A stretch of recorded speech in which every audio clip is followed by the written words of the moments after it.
नमस्कार दोस्तों आप सभी का हमारे YouTube चैनल पर बहुत बहुत स्वागत है। दोस्तों आपको बताना चाहेंगे कि 15 मार्च 2023 को ज्योतिष शास्त्र में एक बहुत ही चमत्कारी घटना घटने वाली है। क्या आपको पता है कि 15 मार्च 2023 यानी कि सूर्य का मीन राशि में गोचर 15 मार्च जो 2023 की सुबह 6:23 पर होगा। यह गोचर कई लोगों के जीवन में बदलाव लेकर आएगा। कुछ राशियों के लिए सूर्य का गोचर होना सकारात्मक साबित होगा, तो कुछ राशियों के लिए यह नकारात्मक परिणाम भी लेकर आ सकता है। बता दें, राशि चक्र की 12वीं राशि है मीन। यह एक जल तत्व की राशि है और देवगुरु बृहस्पति गुरु इसके स्वामी हैं। मीन राशि शांति, पवित्रता, अलगाव और एक सामान्य व्यक्ति की पहुंच से बाहर के स्थानों का प्रतिनिधित्व करती है। वहीं वैदिक ज्योतिष में सूर्य को सभी 9 ग्रहों के बीच राजा का दर्जा प्राप्त है और इसे आत्मा का कारक भी कहा जाता है। इसके अलावा सूर्य पिता, सरकार, राजा और उच्च अधिकारियों के हितैषी होते हैं। साथ ही यह जातक की गरिमा, स्वाभिमान, अहंकार और कैरियर का प्रतीक होते हैं। ऐसा माना जाता है कि सूर्य हमारे समर्पण, सहन शक्ति, जीवन शक्ति, इच्छा शक्ति, मान सम्मान और नेतृत्व करने की क्षमता आदि को नियंत्रित करते हैं। वहीं अगर शरीर के अंगों की बात करें तो यह हमारे हृदय और हड्डियों को दर्शाते हैं। सूर्य के मीन राशि में गोचर का अर्थ है कि यह सूर्य के गोचर चक्र का आखिरी गोचर है। सूर्य मीन राशि में आते आते अपनी सारी नकारात्मकता और अहंकारी प्रवृत्ति को समाप्त कर देते हैं और पुनः ऊर्जावान हो जाते हैं। इसके बाद यह अपनी उच्च राशि मेष में प्रवेश करेंगे और पुनः अपने गोचर चक्र की शुरुआत करेंगे। दोस्तों, सूर्य का मीन राशि में गोचर के परिणाम स्वरूप लोगों के जीवन में विभिन्न बदलाव देखने को मिलेंगे। हालांकि सभी 12 राशियों के लिए गोचर के परिणाम कुंडली में सूर्य की स्थिति तथा जातक की दशा पर निर्भर करेंगे। तो आइए जानते हैं कि सूर्य का मीन राशि में गोचर सभी राशियों के लिए कैसा साबित होगा। साथ ही सूर्य देव की कृपा पाने के लिए क्या उपाय किए जाने चाहिए ताकि हम अपने आने वाले समय को और भी बेहतर बना सकें। दोस्तों, यह राशिफल आपकी चंद्र राशि पर आधारित है और अपनी व्यक्तिगत चंद्र राशि को आप भली प्रकार जानते होंगे। तो आज हम बात करेंगे दोस्तों कि सूर्य के जो है इस राशि परिवर्तन का कन्या राशि के जातकों पर क्या होगा। कन्या राशि के जातकों के लिए सूर्य 12वें भाव के स्वामी हैं और इस दौरान सूर्य कन्या राशि के 7वें भाव यानी कि वैवाहिक सुख और बिजनेस पार्टनरशिप के भाव में गोचर करेंगे। इसके परिणाम स्वरूप आपके वैवाहिक जीवन में उतार चढ़ाव आ सकते हैं। इस दौरान अहंकारी रवैये के कारण जीवन साथी के साथ अनावश्यक वाद विवाद व संघर्ष का सामना करना पड़ सकता है। वहीं सूर्यदेव गर्म प्रकृति के ग्रह होने के कारण वैवाहिक जीवन के लिए अनुकूल प्रतीत नहीं हो रहे हैं। यह 12वें भाव के स्वामी भी हैं जो कि हानि और अलगाव का भाव है। ऐसे में यह गोचर आपके लिए अधिक समस्या पैदा कर सकता है। आपको सलाह दी जाती है कि अपने जीवन साथी के स्वास्थ्य का ख्याल रखें। तर्क वितर्क, बहस और अनावश्यक अहंकार से भी बचें क्योंकि इससे आपके संबंध खराब हो सकते हैं। सूर्य 7वें भाव से आपके लग्न भाव पर दृष्टि डाल रहे हैं जिसके प्रभाव स्वरूप आपके स्वभाव में अहंकार की भावना देखी जा सकती है और 12वें भाव के स्वामी होने के कारण आप स्वास्थ्य संबंधी समस्याएं जैसे हाई बीपी और माइग्रेन आदि से ग्रस्त हो सकते हैं। इसके अलावा सूर्य का मीन राशि में गोचर काल के दौरान आपको विदेश या कहीं दूर स्थानों की यात्रा भी करनी पड़ सकती है। उपाय यह है कि प्रतिदिन गाय को गुड़ और गेहूं की रोटी खिलाएं। आप जानते हैं कि सूर्य को 9 ग्रहों का राजा कहा जाता है। सितारों के पिता के रूप में भी जाना जाता है। पृथ्वी सूर्य से 93 मिलियन किलोमीटर दूर है। ज्योतिष में वह 9 ग्रहों में सबसे बड़ा है। इसका व्यास पृथ्वी से लगभग 110 गुना है और इसकी परिधि लगभग 27,19,000 मील है। सूर्य कभी पीछे की ओर नहीं जाता। काल पुरुष की आत्मा सूर्य है। चंद्रमा उसका मन है। बुध उसकी वाणी है। मंगल उसका बल है। बृहस्पति उसका ज्ञान और सुख है। शुक्र उसकी इच्छा या वासना है और शनि उसका दुर्भाग्य है। कोई भी ग्रह अपनी युति के 8 से 12 डिग्री के घेरे में सूर्य की शक्ति और प्रभाव को अवशोषित करता है। दोस्तों, आप सभी जानते हैं कि ज्योतिष शास्त्र पूरे ब्रह्मांड को 12 भागों में बांटता है और ये 12 भाग जो है 12 राशियों के होता है। एक राशि को एक भाग मिला है और 27 नक्षत्र होते हैं और ये नक्षत्र इन्हीं राशियों के बीच विराजमान होते हैं। इस प्रकार से एक राशि को 2.25 नक्षत्र आते हैं और जो ग्रह हैं इन्हीं राशियों में विचरण करते रहते हैं, इन्हीं में गोचर करते रहते हैं। जब ये 9 ग्रह विभिन्न राशियों में गोचर करते हैं और नक्षत्रों से होकर के गुजरते हैं तो उसका प्रभाव विभिन्न राशि के जातकों पर अलग अलग पड़ता है, जो कि कुंडली विश्लेषण में बताया जाता है। आपको दोस्तों बता दें कि पूरे ब्रह्मांड का, पूरे ये जो ज्योतिष शास्त्र है, पूरे ग्रहों का जो प्रतिनिधित्व है, प्रशासनिक प्रतिनिधित्व सूर्य द्वारा किया जाता है। सूर्य हमें प्रतिरोध और जीवन शक्ति प्रदान करता है। वह किसी की सांस पर नियंत्रण रखता है और उन्हें दृढ़ और निर्णायक बनाता है। आपने अपने जीवन में ऐसे लोगों का सामना किया होगा जो अविश्वसनीय आत्म आश्वासन से भरे हुए हैं, ऊर्जा से भरे हुए हैं, हमेशा उत्साहित रहते हैं और काफ़ी महत्वाकांक्षी हैं। यह ज़्यादातर उनके शक्तिशाली सूर्य के कारण है। अगर आपकी कुंडली में सूर्य शक्तिशाली है तो आप बहुत अधिक उत्साहित और महत्वाकांक्षी होंगे। ज्योतिष में सूर्य या संस्कृत में सूर्य एक पुरुष ग्रह और 9 ग्रहों का राजा है। संसार के अस्तित्व का एकमात्र कारण यही है। यह हमें जीवन और चमक प्रदान करता है। हम सुबह जल्दी उठते हैं और भगवान सूर्य से ऊर्जा और जीवन शक्ति के उपहार प्राप्त करने के लिए सूर्य नमस्कार करते हैं।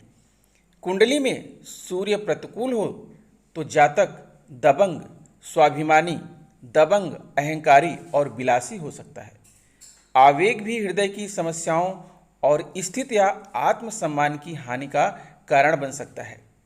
यह अपने विशाल प्रकाश उत्सर्जन के कारण एक प्रकाशमान तारा है जो पृथ्वी से लगभग 93 मिलियन मील की दूरी पर स्थित है और बड़े पैमाने पर गर्मी से घिरा हुआ है, जो अन्य ग्रहों और सितारों को प्रकाशित करता है।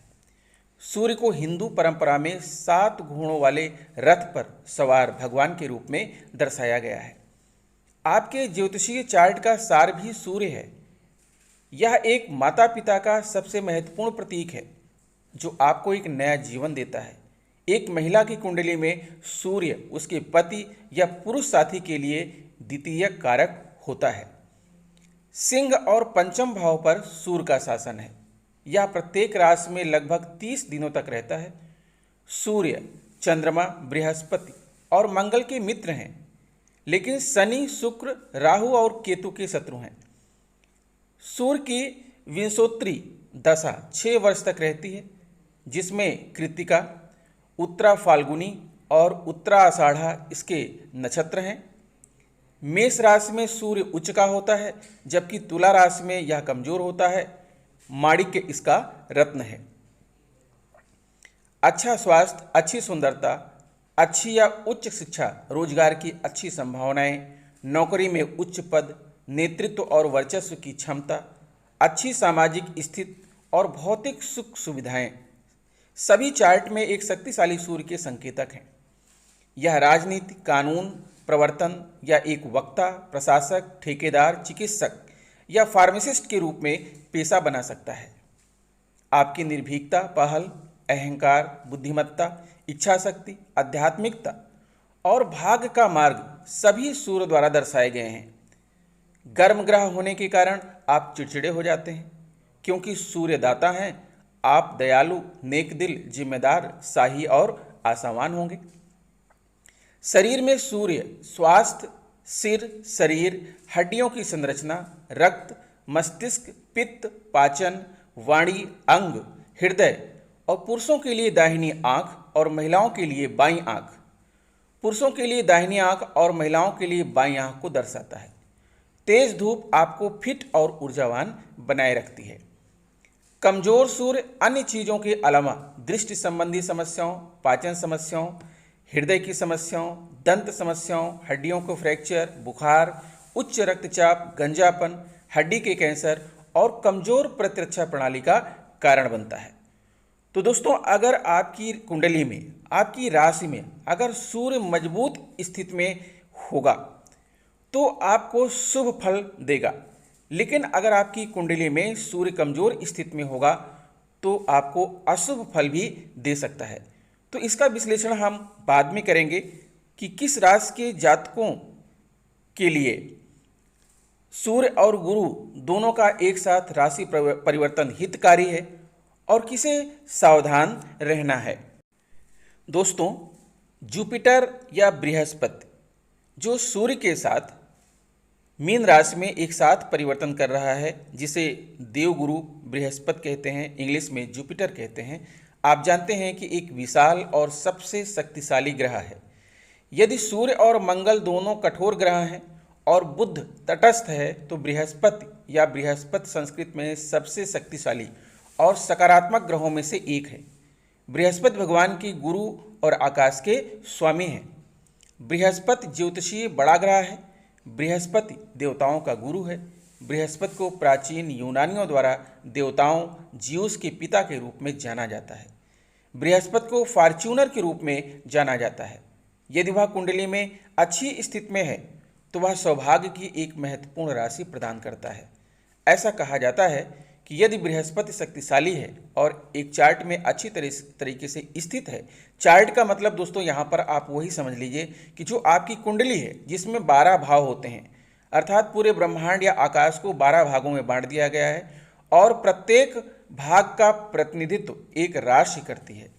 तो उसी राशि का जो चार्ट है, उसी चार्ट की बात हो रही है कि एक चार्ट में अच्छी तरीके से स्थित है तो उसे कठिन समय से निकलने में मदद करने के लिए अंतिम समय में सहायता प्राप्त होगी। बृहस्पति के खराब होने के कारण जातक गैर जिम्मेदार, अत्यधिक खर्चीला, कर्ज में डूबा और विवादास्पद हो जाएगा। बृहस्पति को बाल कारक यानी संतान कारक के रूप में भी देखा जाता है।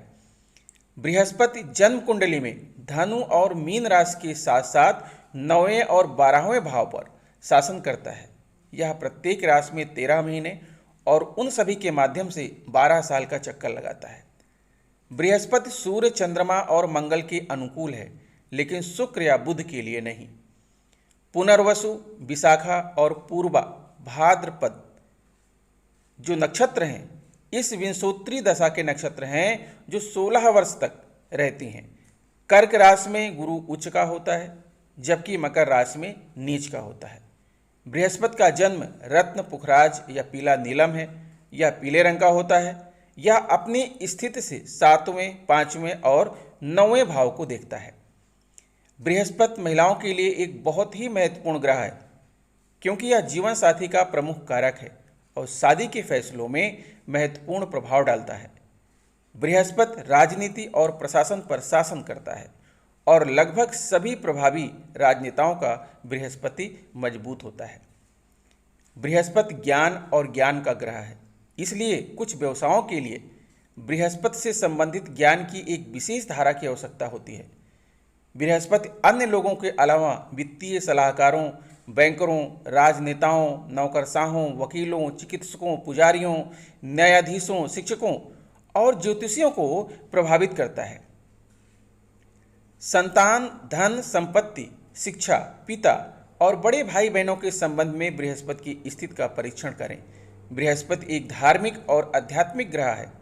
आध्यात्मिकता, बुद्धिमत्ता, मानवतावाद, ज्ञान, आशावाद, विश्वास, दान, हास्य, आदर्शवाद और निर्णय बृहस्पति की सबसे प्रमुख विशेषताओं में से कुछ है। बृहस्पति अन्य बातों के अलावा कूल्हों, ग्रंथियों, कानों, पैरों, शारीरिक विकास और गले पर शासन करता है। इसके कमजोर होने पर खून की कमी, पीलिया, लीवर की समस्या, खांसी, जुखाम और अस्थमा हो जाता है। इसके परिणाम स्वरूप आप अति आत्मविश्वासी, दिखावटी और भौतिकवादी हो जाते हैं।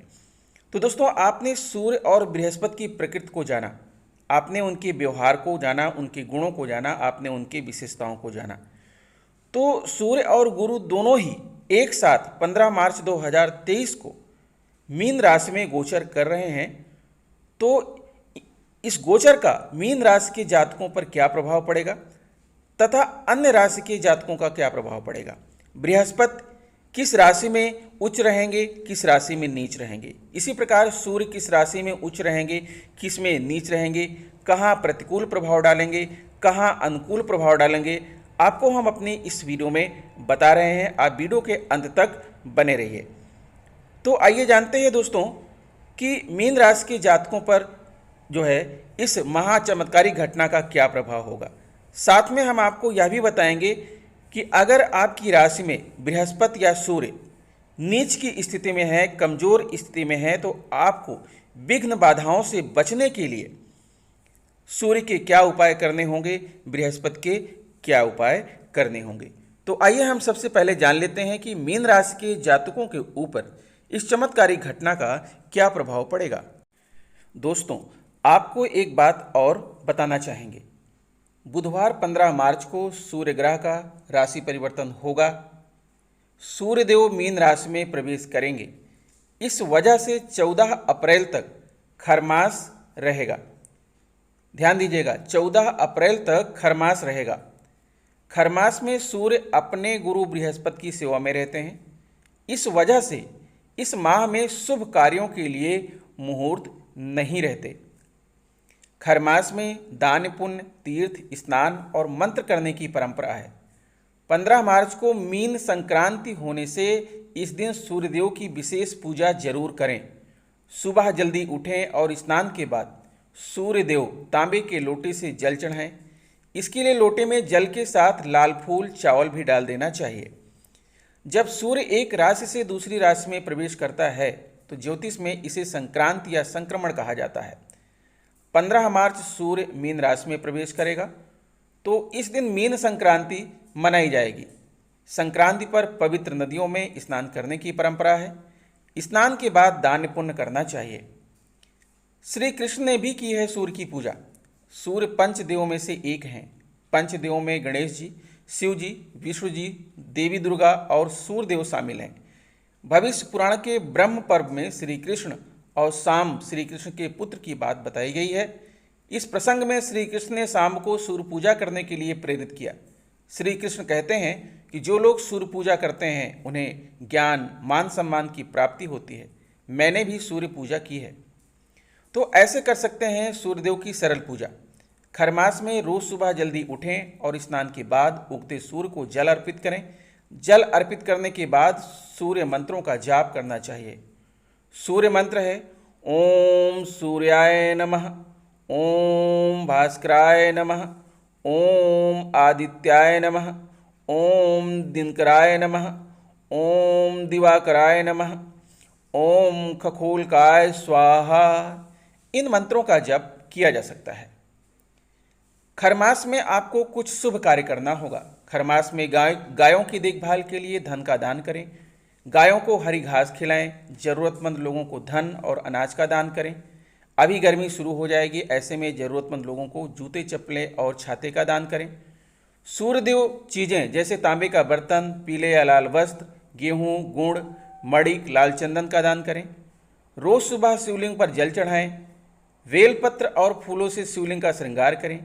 किसी मंदिर में पूजन सामग्री का दान करें और हनुमान जी के सामने धूप दीप जलाकर हनुमान चालीसा का पाठ करें।